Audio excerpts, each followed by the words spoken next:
White Coolies, dedicated to those nurses who did not return.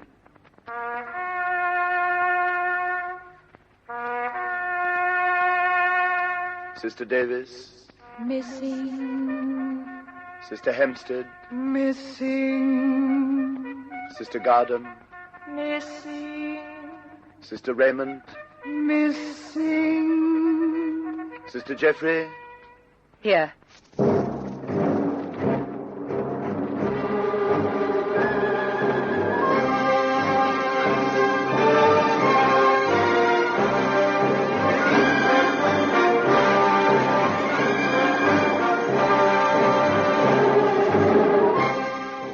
The latest Nipponese idea is that we do night duty in the camp instead of the guards. One person has to be on duty in each block in case of fire. How the mosquitoes worry the poor souls. It isn't so bad if you own slacks, but it's wicked if you only have shorts. They eat you alive. Every now and then a Jap goes around to see that there is somebody on guard duty, and what a fuss and noise when he finds that tired-out person asleep in an old chair outside her block. We have a new horror to contend with. Every now and again during the night, an agonized scream is heard.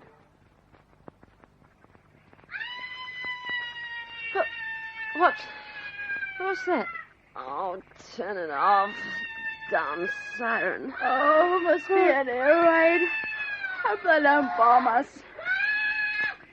Shorty. Hey, wake up, listen. I don't want to wake up. I can hear it. Sirens yelling. I don't think it is a siren. It's someone screaming. Oh, it couldn't be. Go to sleep, Steady. Anyone awake? Yes, Blanchy. What's that noise? I think it's someone screaming. I'm going to see. I'll come with you, Steady. What's going on? We're going to find out what that noise is. Curiosity killed the cat. Are you coming, Steady? Of course. Don't make a noise.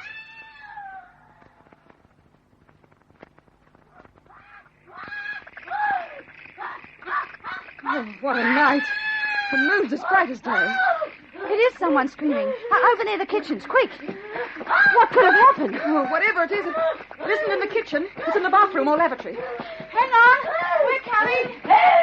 Help me! No one in the bathroom. But it must be in here. I am here. I am here. Please. Oh, Who is it?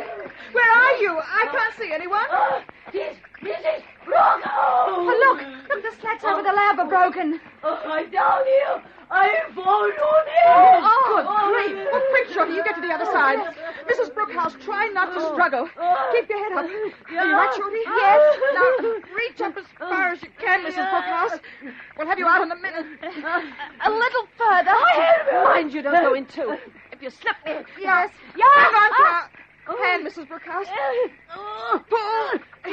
I'll help.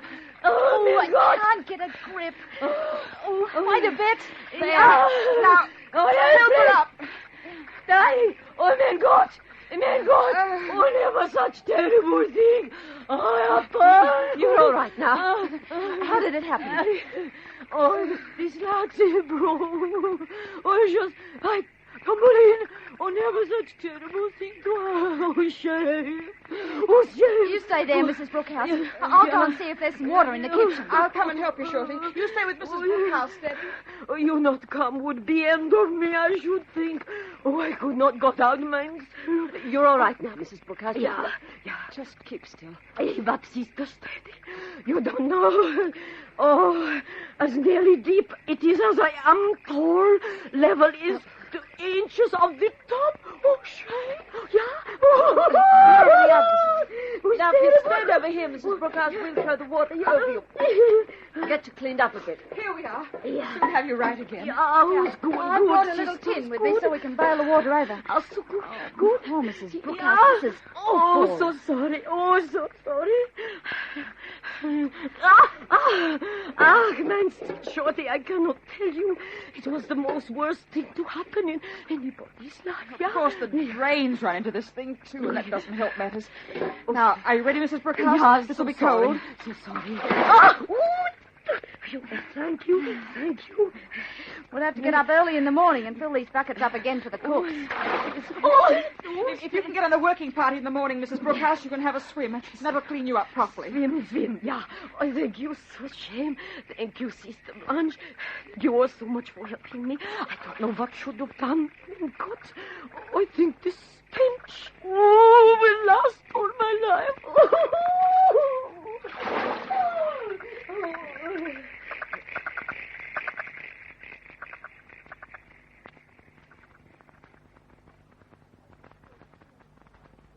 As this sort of thing is now a general occurrence, we try to keep a couple of buckets of water standing ready in case of emergencies. Today, 2 more British women are unconscious, and 210 are down with this peculiar fever in the blocks, most of them British. Hello, Jeff. How are you feeling this afternoon? Oh, about the same, Shorty. I'm sick of it. I wish I could get up, but this wretched malaria on top of the bank of fever has made me so darned weak. Yeah, I know. There's nothing you can do about it, old thing, but stay where you are. Your turn will come to go on duty. How are things in the hut? There's a terrible lot of sickness. It's getting worse. I don't know what's the matter with this place. I thought it was going to be so much better. We've had nothing but sickness ever since we've been here. Extraordinary thing is, it always seems to be the British that get it the worst. We get it much more than the Dutch. Yes, I know. I've noticed that too. We're certainly much thinner than they are. They don't do as much work, and they've got money to buy food with. That makes a lot of difference. Any more rumours, Shorty? No, I don't think there's anything different. Doesn't look as if we were home for Christmas. I've been so busy off duty digging graves, I haven't had time to listen to rumours. Digging graves? Yes, Jeff. We've been given a special corner for the people from this camp in a Chinese cemetery. Our working squads have to dig the graves with chunk holes. It's dreadful. Oh, Shorty. Who takes the service? Missionaries or the nuns. The cemetery's very pretty. It's on the side of the hill. There are wild jungle flowers everywhere. Mrs. Hinch and the Dutch commandant have insisted that the Japs give us wooden crosses to mark the graves. Oh, Jeff, it seems so terrible for them just to be lying out there in the jungle. Look, if some of us don't get out of here alive, no one will ever know what happened to them or to us. Oh, this epidemic must be stopped. It's too awful. Sorry, Jeff. I'm a fine one to come here and moan all over you. It all got a bit much. I had to talk to someone, so you copped it. That's all right, Elfie. Well, now, what can I do for you? I'd plump up your pillows if you had some pillows to plump up, but... Here, sit up a bit and I'll straighten out this sacking under you. How about a wash? I can scrounge a bit of water. Oh, don't you worry. Dr. McDowell says I can get up for a little while later on. I'll take care of myself now. Now, don't you go and overdo it, or you'll find yourself back in bed for another month or so. Oh, don't worry, I won't. And Shorty, cheer up. Thanks, Jeff.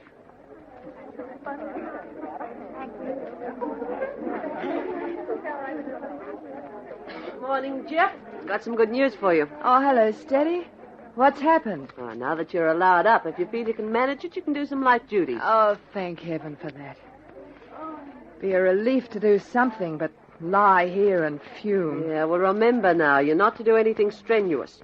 You're not to go lifting people or anything like that. You've only been up a couple of days. Yes, Sister Hempstead. I'm all right, though. When can I start? Right now. Come along to the kitchen. We'll find something for you to do. Find something? Well, that shouldn't be hard. You must all be run off your feet. Well, 'tis a bit hectic. See you presently, Jeff. Hello, Jeff. What are you doing here in the kitchen? Reporting for duty? Dr. McDowell said I could get up and give a hand. How do you feel? Oh, a bit shaky on the pins, but I'll be all right. What'll I do first, Blanchie? You can give a hand by giving out the breakfast bowls to the patients. The rice porridge? Yes? Think you can manage that? Yes, of course. Here you are, then. Over here. Don't try to take too many bowls at once, Jeff. The trays are fairly heavy to start with. Oh, don't worry, I'll manage. It's good to be able to do something again instead of lying around like a belted duchess while everyone else works. Now, well, I wish my knees weren't quite so wobbly. Oh, goodness, it seems a long way from the kitchen to the patients. Whoops. My legs are starting to tremble. I'd better put the tray on the floor. I feel as if I'm going to...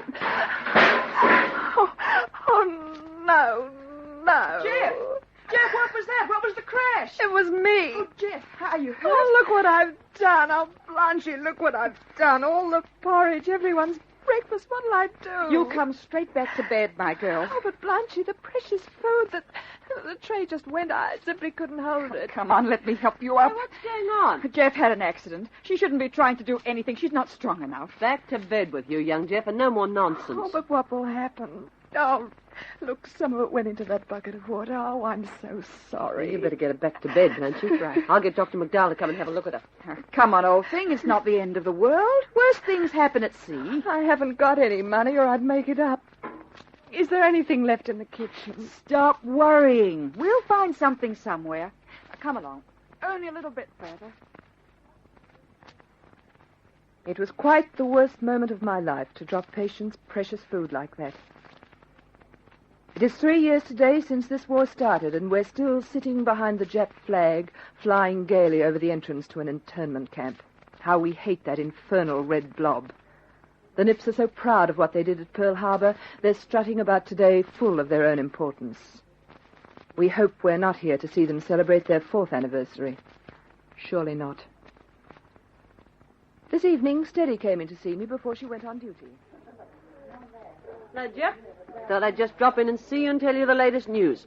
You're to be allowed to get up tomorrow and be discharged from hospital. Oh, grand. Out of the hospital at last. Now I can go on the nursing staff. I'm not so sure that you'd be allowed to do that straight away. What time can I come out, Steady? First thing in the morning, I think. Well, I better go and report for duty. You look as if you should report as a patient. Oh, I'm fine. See you later, Jeff. Well, thanks for coming in, Steady. And if you see Iole, tell her to prepare the fatted calf for me. I will. This morning, as I left the hospital, 2 more Australian sisters were admitted, both suffering with banker fever and both very ill. It looks as if they'll be in hospital for Christmas, poor dears.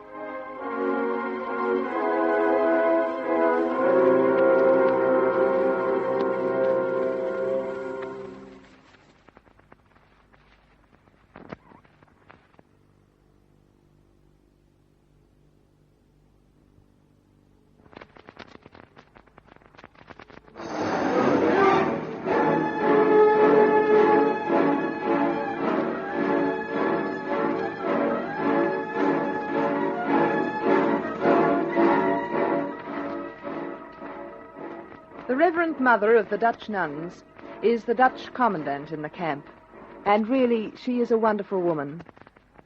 Very tall and upright, she has an imposing figure. She has a rather limited supply of English, but quite enough to make herself understood. She has denied herself everything that others couldn't have, and although she grows thinner and thinner as the years go on, she never loses her beautiful smile, and always handles her problems from a very practical viewpoint. Her serenity and calm are never ruffled, and she always does her best to make life more bearable for all of us. Jeff? Jeff, where are you going? Oh, down to the creek to get some water, Ray. May I come with you? Yes, of course. Oh, isn't it hot? Unbearable. I thought I might have a bathe. I think I will, too.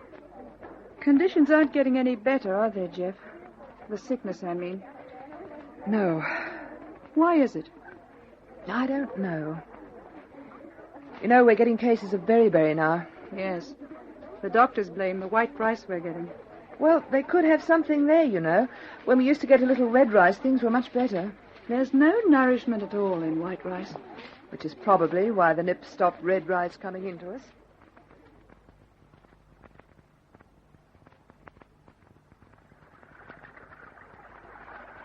Look, there's 1 or 2 others in the creek. Oh, I'd like to spend the whole day in it.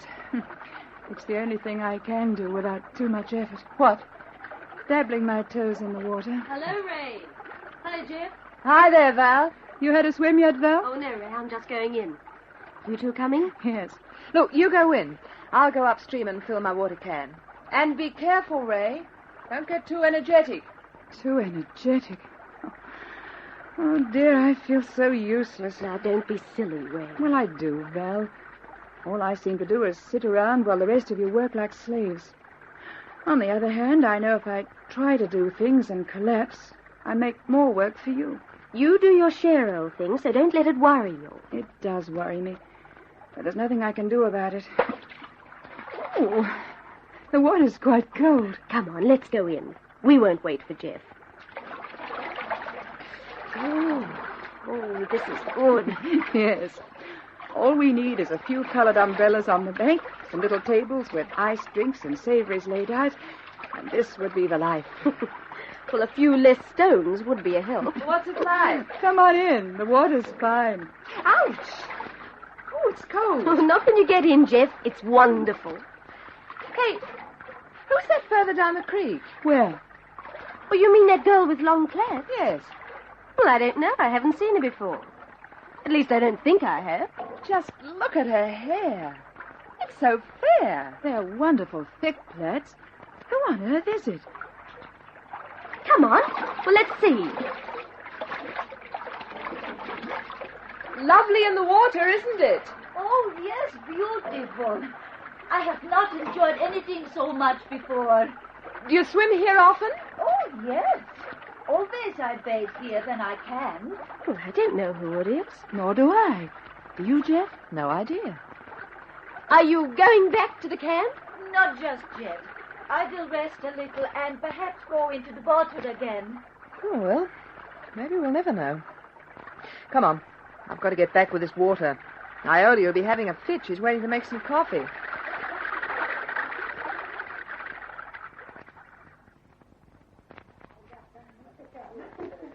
Hello?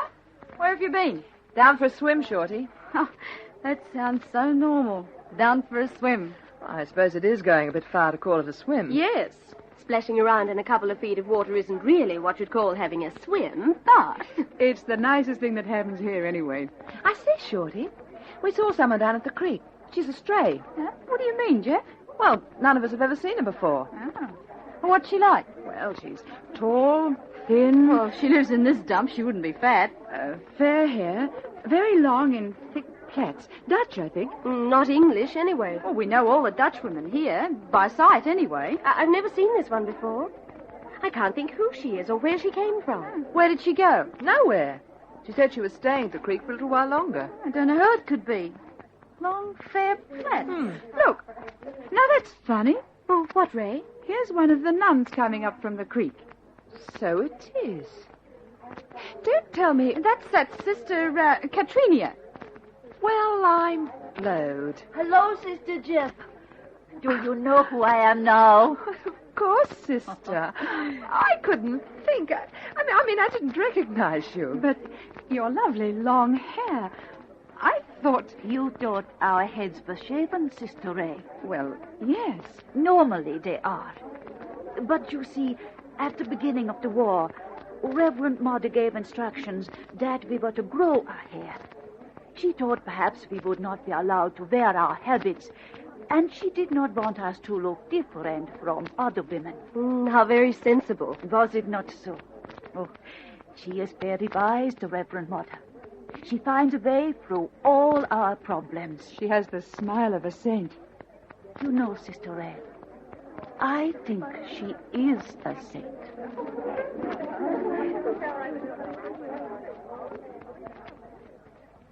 In the weeks that followed, the Reverend Mother smiled less. It has been too awful.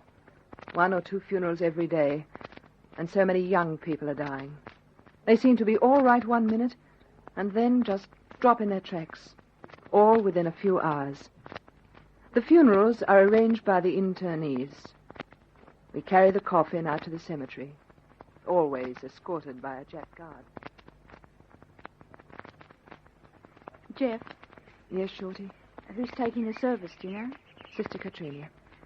I wonder if the guard had let us detour a little and pick some flowers for the grave. Oh, we could ask.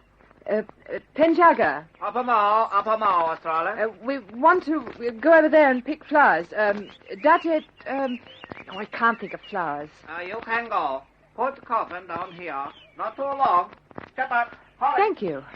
He seems almost human. She'll hear you, Val. Over here, there's a pretty clump. Here, quite a lot. Don't pick them all. Leave some. Why? Oh, you mean... I mean, this won't be our only trip out here today. Oh, what's going to happen to us, Jeff? It's getting worse every day. Are they going to keep us here until there's no one left? We'll start to go soon. Val. Well, won't we? It's coming closer to us. First the old people, now the weakest of the young ones. And they're stronger than we are. It's like the 10 little nigger boys, one by one. 32 little nurses. Who'll be the first, and on until there are none. Stop it, Val. Step up, Australia. Pull yourself together, old thing. Look, you carry the flowers. You can bury your nose in them until you feel better. Come on, Val. Don't let it get you down. Hurry, Australia. Step up.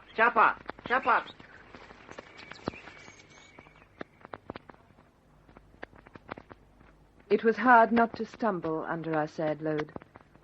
The road was so steep to where the graves gaped in the ground. One of the nuns or a missionary waited, holding a simple cross.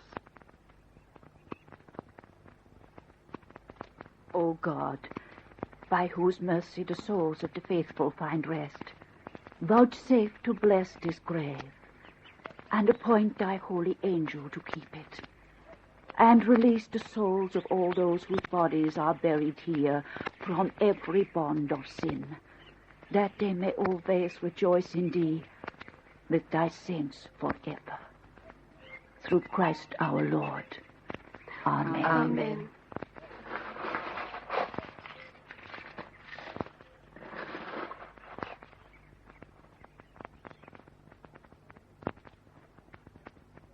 And so we would set the cross in the soil, lay the flowers at its foot, and go back to the camp with heavy hearts.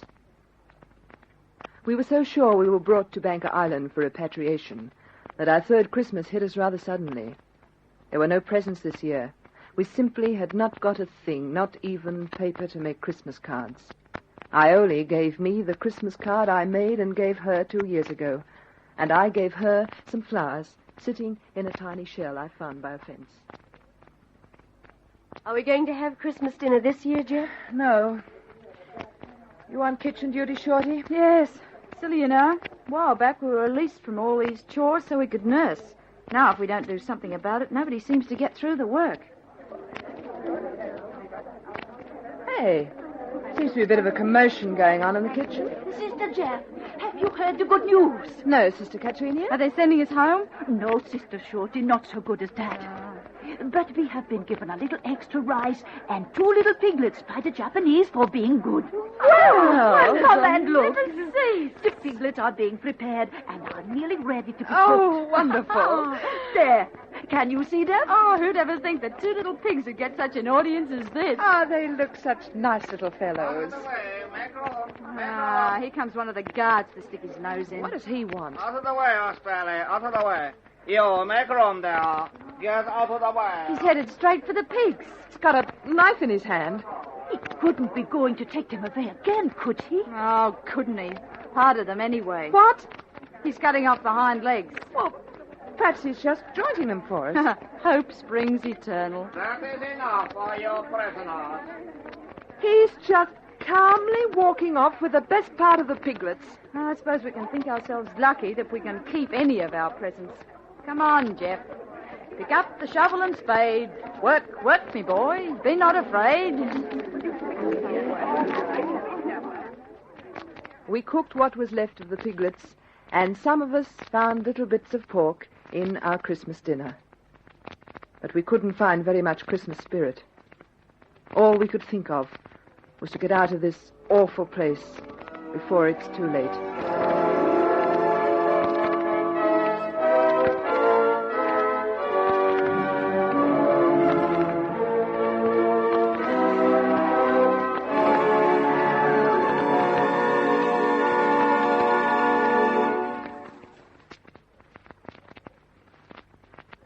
listen again for a further episode of this true story of Australian women at war.